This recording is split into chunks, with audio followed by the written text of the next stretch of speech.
This video is a basic villager tutorial. I am going to give you all of the rundown on how to use them, how to get them, how to set up your base to effectively trade with them. And at the end of this video, you are going to be able to use villagers effectively and easily. If you want to do an iron farm, you can. If you want to do a big trading hall, you can. It's not that hard. First thing to consider is the location of your base and the location of your village. I would not set up your village in an actual village. Keep the village intact so you can always go back to it and get more villagers if you need it. Consider a location that is really close to the village, but not close enough to render the village in. Also consider water. If you are able to build a base on water, that is going to make your job so much easier to move the villagers and to set up your future base. Do not move the villagers. Set up your starter base a little bit so that when your villagers are breeding and you're setting everything up, your starter base is progressing along passively to prepare you to trade and to progress with your villagers. Crops grow really slow, so the first step I always do is set up some crop fields. You're going to need the crops to trade with villagers, and you're going to need the crops to breed the villagers. While you're setting up your crops, I would also plant a lot of trees. Chopping down wood and trading villager sticks is the easiest way to get early game emeralds. If you can, now is a great time to set up your sheep farm. You're going to need a lot of sheep to make a lot of beds. Why I set all this up first is so that these things can grow and progress while you're dealing with the villagers, which can take a long time. As you're setting the villagers up, continue to harvest your crops, cut down the trees, and breed the sheep. The next thing you're going to want to do is dig out an area that you're going to be able to store your villagers in. You're going to want this place 12 by 12 or larger. What I like to do in my world is to dig out an area, that way you're gaining material instead of losing material. I also like to connect it to the water so I can boat my villagers directly into the safe house. The last step of your base preparation before you start moving villagers is to light up the area. So light up the perimeter so that no zombies can get into your village and convert or kill your villagers.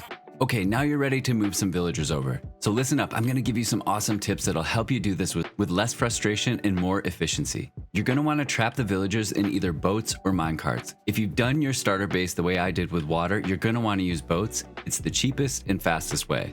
When you capture a villager in a boat, try to capture them at the highest point in the village so you can ride your boat down into the water easily. Now that you have your villager in the boat, you can boat your way over to your base. If you find a place that you have to cross land, here's a tip. Bring a water bucket and you can use that water bucket to shimmy your way across the land much faster than just rowing on land. One important tip when you're about to transport your villagers, make sure you do it at the morning time. Do not start it at the middle of the day or near the end of the day because you're going to do it in the dark and bad things can happen. Okay, once you have 2 villagers down into your starter base, the first thing you're going to want to do is assign them jobs and get them beds. My first villagers are always the same. I always get a shepherd because when you level that shepherd up, he is going to be able to trade you beds and you can stop using wool and get a lot of beds really cheaply. The other villager is totally up to you. I like to use cartographers, I like to use archers, and I like to use farmers. Any one of these is totally up to you. It depends on what you want to grind to trade for. Cartographers give you a really easy trade with glass panes. So if you live near a beach and you like to dig sand, it's a really quick way to get a lot of emeralds. Archers give you emeralds for sticks. That's as easy as it gets.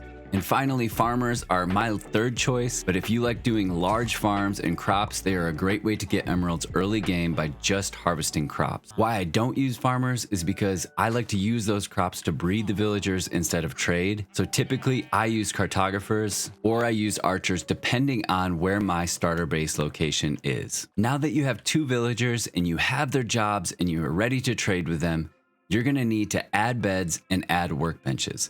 Here's a tip that most people don't know, and it's really important. When you're placing your beds, you want to place your beds up high so they can't sleep in them. I know that seems counterintuitive, but the reason is if they can sleep in them, but they aren't allowed to pathfind in their bed, they're going to end up losing their bed, which can cause to all sorts of problems down the road. Villagers do not need to sleep. They just need to have a bed that they're linked to. So the way I like to set up my starter village is beds up high, and the job blocks around the outside. Space your job blocks out a bit so the villagers pathfinding can get to their jobs easily. If you're interested in making a village just for the villagers and not for trading, maybe to bring life to your world, that's a different video. If you'd like to see tips on how to do that, let me know in the comments below and maybe I'll put that in a future video. Okay, now you're ready to breed and expand your village. You need beds. So harvest your wool from your sheep regularly. And once you have enough wool to make a bed, make one and place it down. The next thing you're going to need to breed your villagers is crops. It doesn't really matter what crop you use, whether it's carrots, whether it's potatoes, or whether it's bread. Harvest as much as you can and as fast as you can and feed your villagers regularly. Once they have extra beds and once they have food, they will breed automatically. This is why we set up our base the way we did and the timing that we did. Breeding takes a long time. Villagers need a long time to grow up into adults. So while you're waiting for them to grow up, you can continue harvesting wool, chopping trees, and growing your crops while the babies are growing up. Now that your village is growing and it's working well, you have a few things to decide on. What kind of villagers do you want to use? These are the job blocks that are the most important for your villagers. A blast furnace gives you your armor. A smithing table gives you your tools, and a grinding wheel gives you all of your weapons. You are able to acquire all diamond gear using just villagers. That means no more mining. Is this OP? Yes, it's very OP. Is it really nice when you die and lose everything? Yes, it's very nice when you die and lose everything.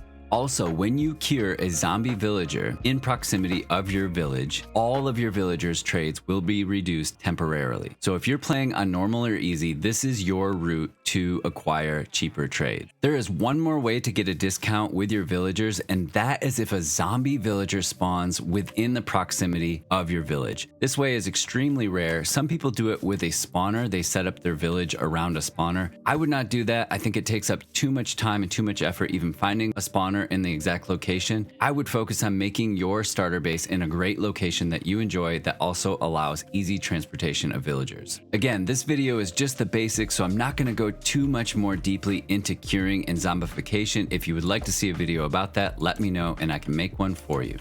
The future is up to you. Do you want to make this an iron farm? You're ready to go. You're also set up to make this a giant trading hall. It doesn't have to be in the starter base location, but you are set up and ready with a breeder.